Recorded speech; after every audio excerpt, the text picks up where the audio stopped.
Okay, so I'm just gonna start. This is my first video, and I just kind of wanted to talk about why I wanted to make videos and what you kind of can expect to come up. So just a little bit about me. I am 29 years old. I have been vegan about 5 years. I'm really into fitness. I also am a big animal lover. I volunteer a lot on sanctuaries. And right now I am about 15 and a half weeks pregnant. By the time this is going to be posted, it'll be closer to 16 weeks. So the first thing I wanted to talk about is why I'm starting this. And I just kind of wanted to make veganism more aware, and more aware in a way that I like to approach it, which is a very kind of calm and relaxed way, very open-minded, not harsh or just kind of in your face. So I've been vegan just over 5 years, and I went vegan mostly because I found out I was allergic to dairy. So I had started cutting that out. I watched some documentaries, and then I decided to just kind of give it up one day, give everything a shot, and I watched this Earthlings video on YouTube, and it made a huge impact on my life, and that was basically the day I went vegan. So I volunteer on a farm sanctuary, like I kind of mentioned, and I've been volunteering there just about 5 years. Thankfully, I found that sanctuary just about 6 months after I went vegan, so it helped a lot with support. And I think support is a huge thing with going vegan, because some people don't quite understand it. And so having people that support you, whether it be your parents, your friends, your family, anything like that, makes it a lot easier to be in a transition phase, or just even know what you're doing and kind of have people that you can look at and look up to, see what they're doing, see what they're eating, get some different ideas. All of that I found was pretty beneficiary for me. The other thing that I would always suggest as well, and try to kind of reiterate with everybody that I talk to, is research everything. Research what you're supposed to be eating, research what it is to be fully vegan, research different food products, research different clothing brands, research makeup brands if you're female or if you just like to wear makeup, research different cleaning products, anything that you're going to bring into your house, because veganism is a lifestyle, which again I'll get into later. But just research everything. The other thing I'd like to basically say is know why you're vegan and hold true to your values. Hold true to the reason why you're vegan, whether it be environmental reasons, health reasons, or basically animal ethics. You just want to hold true to it. Personally, I watched a ton of really disturbing videos to remind myself why I was vegan until I found the sanctuary. Then shortly after, thankfully, because I was seeing a positive side of it, I could stop watching those videos, because it made no impact on me anymore, except to make me really sad and really angry. And anger is one of those things that I don't really recommend in general, day-to-day life, let alone being vegan, because the approach that you're going to bring to people is basically a closed approach. And that's not how you want to talk to people about veganism or just a plant-based diet in general. You want to be open to discussion. You want to be open to talking to them about basically anything and trying to stay calm while you're talking to them.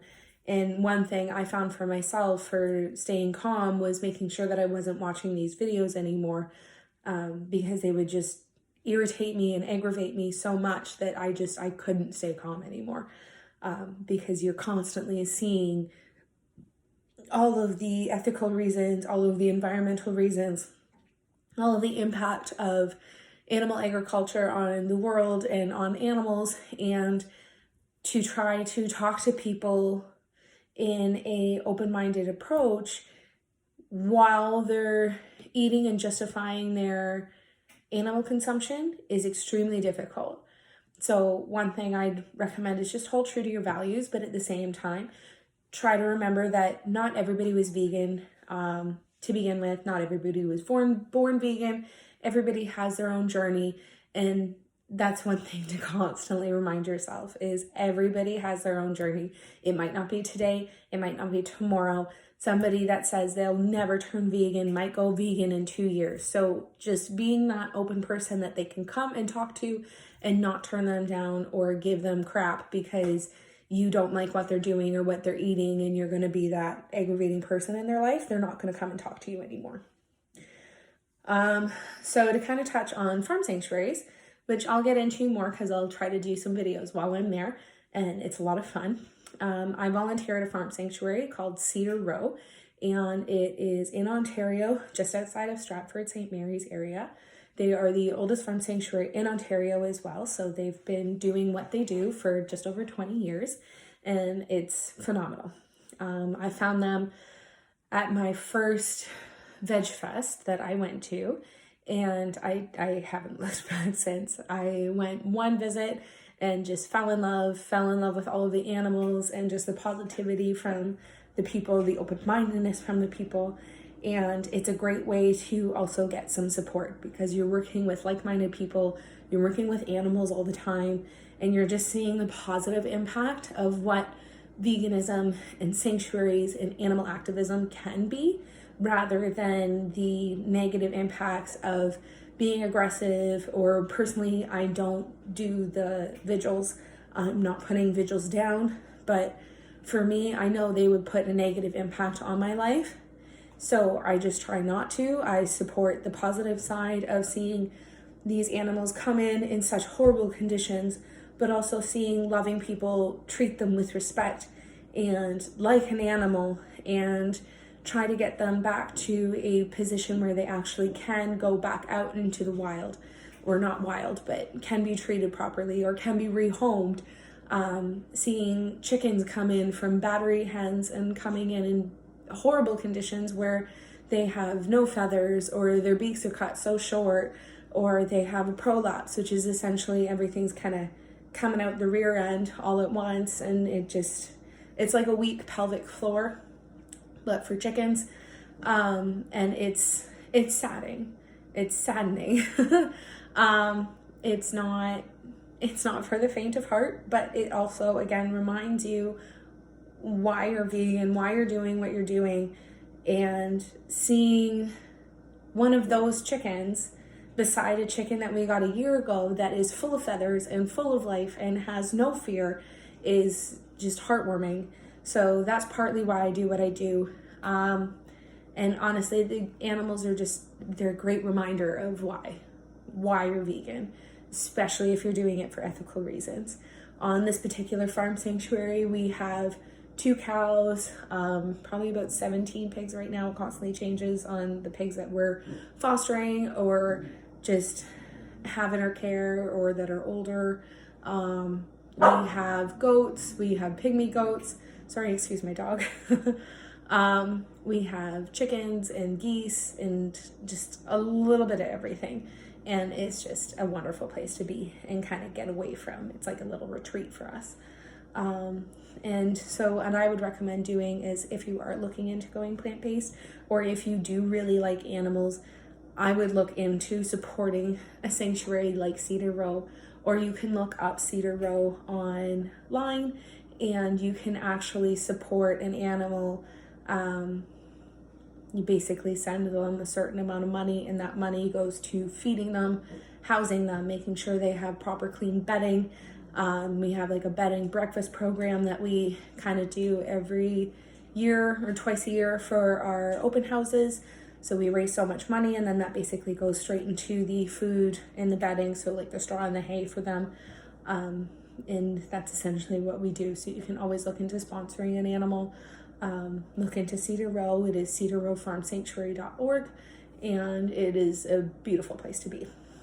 So another thing that I wanted to touch base on was basically encompassing an entire lifestyle into veganism, because veganism isn't just a diet.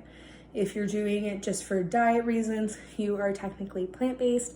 I hate to put labels on that, but that's essentially what that would be. Because veganism is a lifestyle. It's encompassing your clothing, your makeup, your cleaning products. And then there's just some different symbols on like kind of what to look for when you're looking at cleaning products and makeup or hair care or face care. And one of the main ones that's pretty much on everything is this little rabbit right there. So that guy is basically telling you that this hasn't been tested on animals. It'll also say something like, I'll see if I can get it to focus in on it. Doesn't seem to want to. But it does say right beside that rabbit that this is vegan product, septic tank friendly. It also says they plant trees. So finding products like this, not that I'm sponsored or anything, but I do like this product. It's just a regular all-purpose cleaner. It's something that you kind of want to look for when you're buying different products. So what I would do is basically don't throw out anything that you have in your house. Just slowly replace stuff. So when you do run out of the cleaning products that you have, just go and find the ethical one, the one that you know is vegan or have looked up that's vegan, including makeup lines. One makeup line that I absolutely love would be the Kat Von D one. She has turned vegan herself and has slowly basically integrated that into her makeup line. So she has even taken off products that wasn't vegan initially and reformulated them so that they were. That's essentially what I would do and look for. Another thing that kind of comes up is what to do with the products that you have before you went vegan. So that would include things like leather jackets or leather suede shoes, or again, like the same kind of thing, your non-vegan, non-animal friendly cleaning products or makeup. And so personally for shoes, what I've done is I continue to wear the shoes that I have, or the ones that I know I just can't wear knowing that they're leather. I donate them. I personally don't like to donate them to places like Value Village or anywhere that's going to sell that product for a profit, but I'd rather give them to somebody in need. So find somebody that you know that needs a pair of shoes or needs a new coat and just basically give them the product that you have, because that way you're essentially gifting it and donating it rather than making money off of it, because it's not really fair to make money off of a product that has been used, that has animal products in it that you wouldn't like to use. And if you do make money off of a product, basically donate it. Donate it to a sanctuary, donate it to a good cause in the vegan movement, just because that way, or at least you're putting that money back into basically the animal rights movement. But basically for myself, I just kind of wear out my shoes. I just make sure to check the little symbols inside your shoes to make sure it's man-made.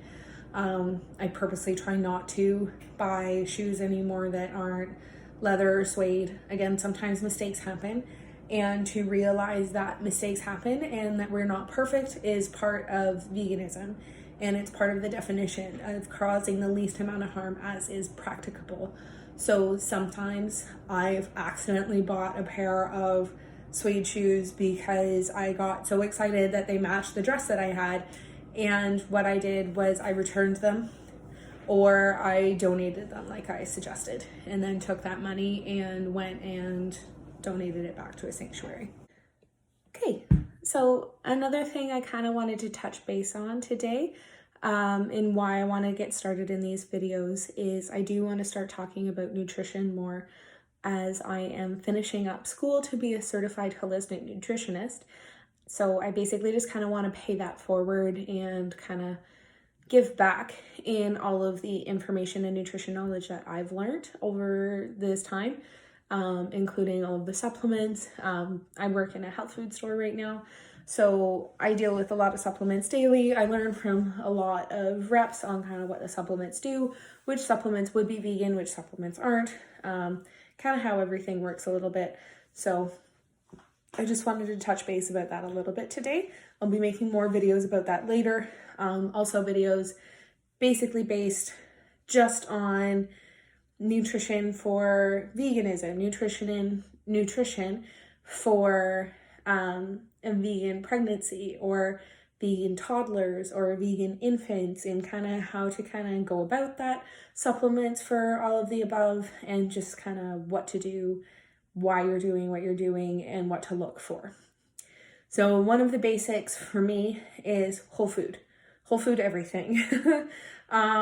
If basically it has an ingredient list this long, I try not to eat it unless I'm just basically having a treat. So right now I would eat an entirely whole food plant-based diet. I also do tracking and know what I eat, and that's something that I do recommend. Even when I'm kind of doing little interviews or getting clients, or just kind of nutrition advice right now, is I try to get everybody to do at least a 5-day sample, basically meal journal of what they're eating right now. So a little bit of everything. That way you kind of see what you're eating and what you should probably cut out of your diet on your own. But at the same time, it gives somebody like a nutritionist a lot of kind of information to go off of on why you're having certain digestive issues, or why some things aren't working properly, if your sugar intake is too high, if you're consuming too much protein and that's one of the reasons you can't lose weight, if you're consuming too many like processed carbs compared to high complex carbs. Just kind of all of that information is always good to track. One of the things I like to track on is Chronometer. So I use chronometer.com. There's also an app for it. I find it's really beneficial. It does micronutrients, macronutrients, and what that's giving you is information on what you're consuming day to day. Now, another thing that it doesn't do, which you can't get any tracking website or app to do, is it doesn't track your absorbency rate. So absorbency versus consumption is a huge thing, because even if you're consuming your proper amount of all of your B vitamins or vitamin E or vitamin A, and you're still having something like night vision loss, which is one of the biggest symptoms of vitamin A deficiency, it's basically telling me or another nutritionist that your absorbency of vitamin A must be really low, or there might be another reason. So one of the only ways to basically test that is a blood test, and blood tests do change day to day, but it'll basically test your absorbency rate of your vitamins and your minerals, and it'll tell you what you're being deficient in, and it kind of gives you a better grasp of what you need and what you need to supplement with. And it could even just be whether the active form is the form that you need compared to a synthetic form. Unfortunately, that would go into something like beta carotene, which does convert into vitamin A. But if your body doesn't convert that, you would need to go with an active form, and unfortunately the only active forms of that is an animal source. So just kind of knowing that and how to move forward with that in your diet is a really good kind of place to start. Another thing, let me just look at my notes here. Another thing that I wanted to touch base on today on why I'm making these videos and why I wanted to start was because when I found out I was pregnant, a lot of kind of things went through my mind, obviously. And one of the first things that came up with me was kind of tracking everything, being real, which is why I probably won't edit too much of my little flaws out of this video, because flaws are life. Everybody messes up, and it's just day-to-day, it's day-to-day life. It's going to be day-to-day life in pregnancy and having a baby. Some days are going to be a lot harder than others, and I just kind of wanted to track that because I find a lot of what's out there right now is kind of that smoke screen of perfect and perfectionism in everybody, and they're saying they love this and they love that and they love raising 3 toddlers.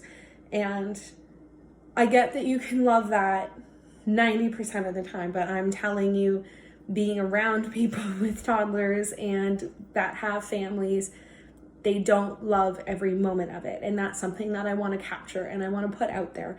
And I want to put out the mistakes. I also want to put out basically what I'm eating as a pregnant vegan person, and just my pregnancy journey, what I've been going through day to day, what my symptoms are, basically how I've been dealing with a lot of stuff, which I will do in further videos, basically documenting my pregnancy. But basically I just kind of wanted to talk about how it's going so far, and thankfully being vegan, it's been going fairly well for me, thankfully, because I work out a lot. I was able to basically eschew some of the symptoms that do come up in pregnancy in the first trimester. So thankfully my pregnancy journey has been pretty easy so far. So thankfully, knock on wood, it'll continue that way. And I just kind of wanted to document everything. Another thing is, again, mistakes happen. I'm not perfect. I do not claim to be perfect.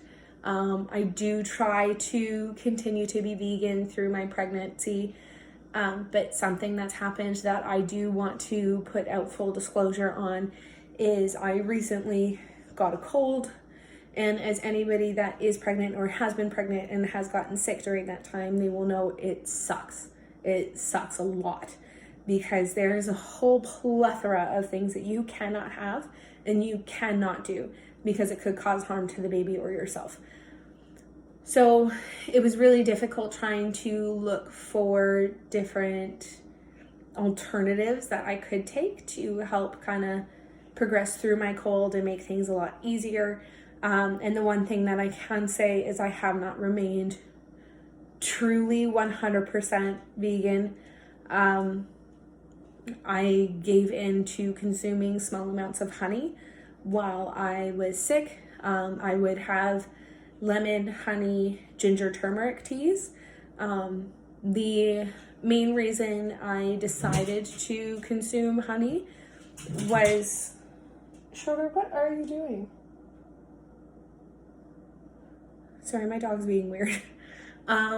One of the main reasons I decided to consume honey was because it has a lot of antimicrobial properties to it. So what that essentially means is it helps to kill any bacteria or virus that's in your body. It helps to heal, and if you have a cough or sore throat or anything like that, it actually does help a lot with congestion, soothing a sore throat. So it was something that I was consuming while I was sick. Thankfully, I'm not sick anymore, and I'm just kind of getting over the just congestion and the postnasal drip. But I have stopped consuming honey because it's not something that I like to do all the time. It's something that, to be honest, I was kind of torn about doing. The nutritionist that I work with, all of us were trying to find a different alternative for myself on what I could consume. And I was doing fairly well for the first couple days, but I found things just weren't progressing at a rate that I was really happy with, and it was a lot of stress on my body. Being sick for too long can, again, put a lot of stress on your body, but it puts a lot of stress on the baby as well. So it's something that I just kind of wanted to get out of my system as fast as I could. And one way that I knew how to do that was to consume small amounts.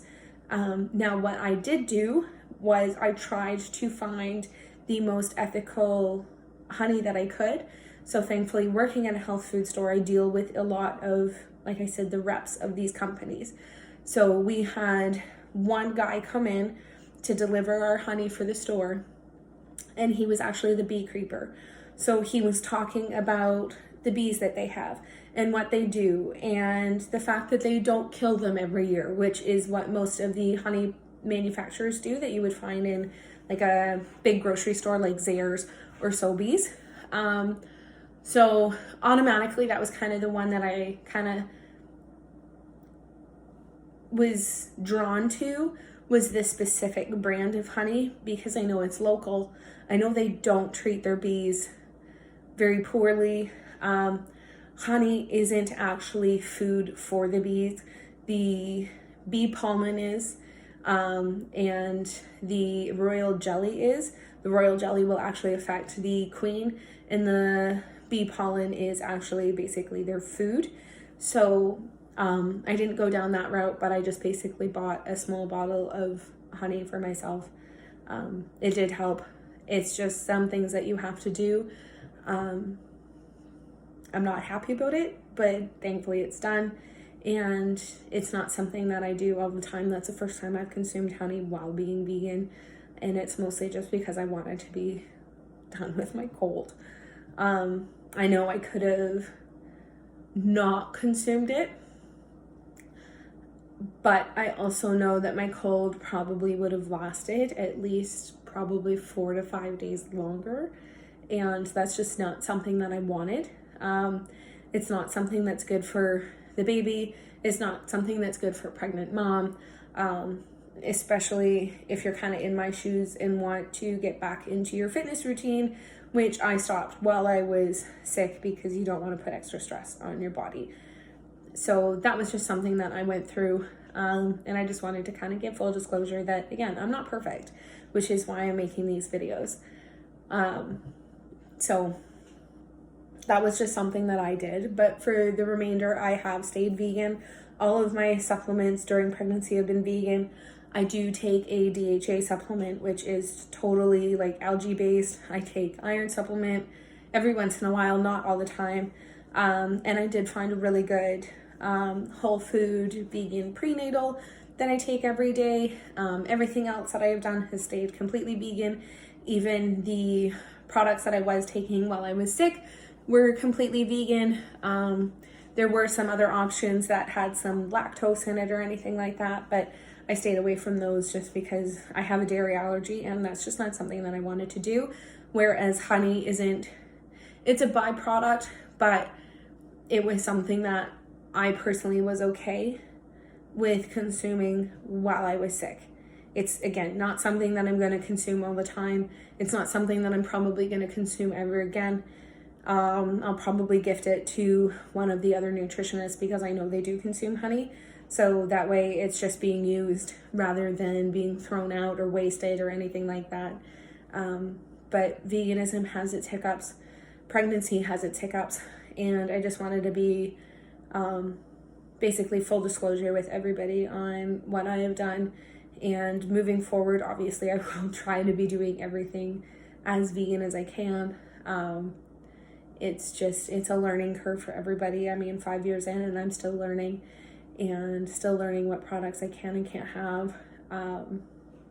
Which products do have some dairy in it or just mistakes happen. So that's basically the end of my video. I will put my different links below. You can check me out on Instagram. I have a fitness page and a health and holistic page. I'm just basically starting the holistic page. So I'll put the links for that down below or attach them to the video. So feel free to follow me there. Feel free to subscribe and just kind of follow my journey along with me. And hopefully you guys liked this video. I'll be doing a lot more of them soon, hopefully. And I just kind of wanted to ask if you wanted to put in the comments or even just message me about what kind of videos you want to see coming up. I'll be doing a lot of fitness videos. I'll be doing some different vegan videos, pregnancy videos, a little bit of everything. So feel free to kind of tell me what you want to see, what you want to see from me. I do ask that you refrain from negativity on my site or my pages or this video.